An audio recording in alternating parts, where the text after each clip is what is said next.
je suis dans le consulting depuis, j'ose pas dire combien d'années, quelques décennies, voilà, on va dire. Et je me suis toujours intéressée à tout ce qui était inter. Il y a des interprofessionnels, des intermétiers, l'interculturel, des cultures différentes, l'intergénérationnel des générations. Et tout le problème des managers, c'est arriver à faire vivre toutes ces diversités, à faire travailler toutes ces diversités.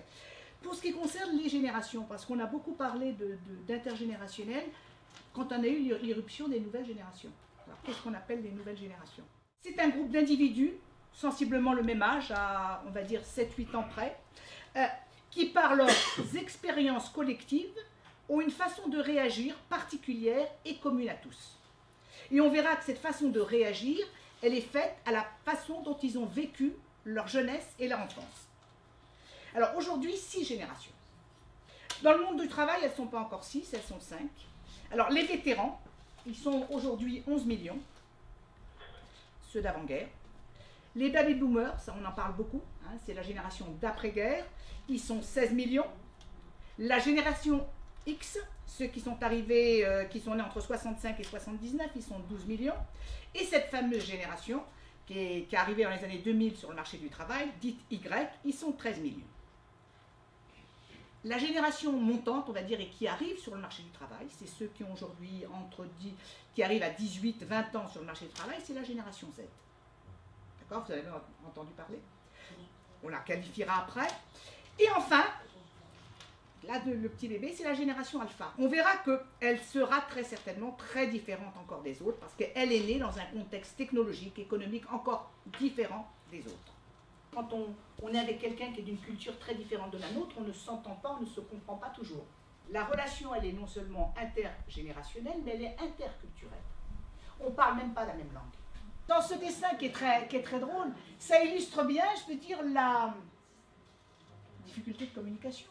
Et ça renvoie aussi à ce qu'on appelle les codes sociaux. Donc ça illustre bien un jeune qui arrive, qui n'a pas tous ces codes. Vous imaginez le parcours pour lui? Je vous dis, c'est comme si vous alliez en Chine et que vous ne compreniez pas le chinois. On voudrait qu'en fait le jeune assimile les codes de l'entreprise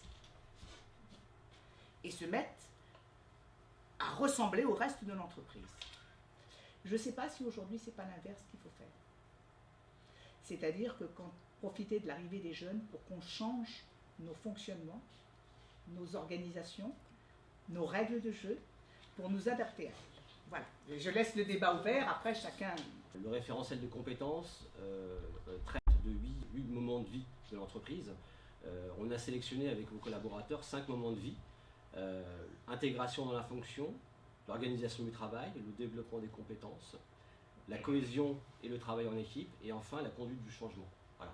On a estimé ensemble que c'était vraiment des thématiques qui illustraient vraiment les difficultés, enfin les situations vécues par les collaborateurs et managers de la Poste.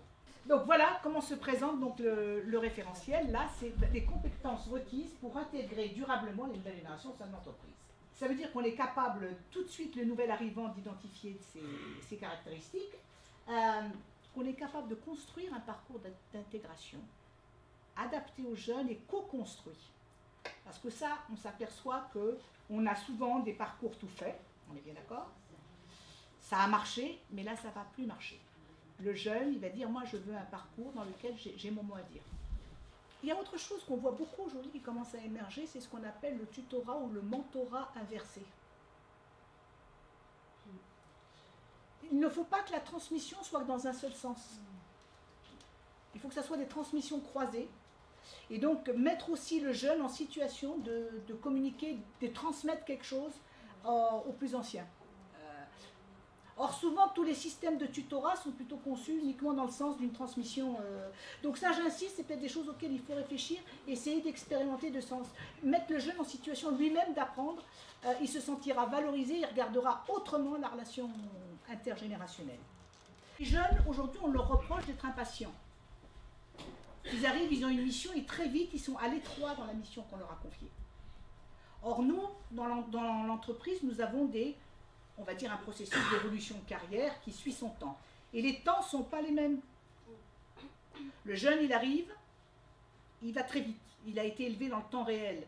6 mois après, il est persuadé qu'il sait tout du poste et il s'y ennuie. D'accord? Mais nous, On a un processus, il faut rester 3 ans dans le poste, et au bout de 3 ans, etc. Eh bien, dommage, parce que le jeune, s'il commence à se désintéresser de son travail, il va être en retrait, il va se désengager, il va être moins efficace, et après, il peut même faire plus, il peut faire semblant de travailler. D'accord? Donc, est-ce qu'on a la possibilité de lui confier des missions un peu... Ça peut. C'est un peu plus compliqué, mais ça peut se faire. D'accord. Ok, là aussi, c'est ce que je dis, il faut profiter de l'arrivée des nouvelles générations pour aussi repenser nos façons de manager. Elle n'est pas de moi, cette phrase, elle est d'un directeur général qui disait « Nous avons aujourd'hui dans nos entreprises une organisation et des outils du 21e siècle, mais nous avons gardé une culture de fonctionnement du 19e siècle. » Et je crois que là, c'est effectivement, et c'est ce que ces nouvelles générations contestent quand elles arrivent. Et on a fait quelques enquêtes, ils sont vraiment étonnés par ce qu'ils voient.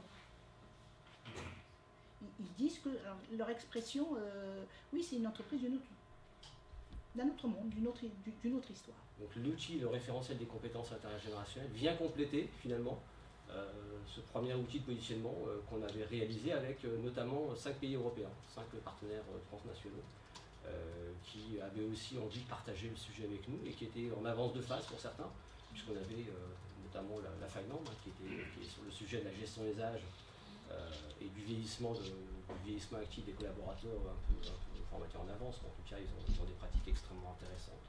Voilà, donc tout ça vous le retrouvez sur le site Toutes les générations d'entreprises avec l'Europe, les acteurs du Val d'Oise s'engagent.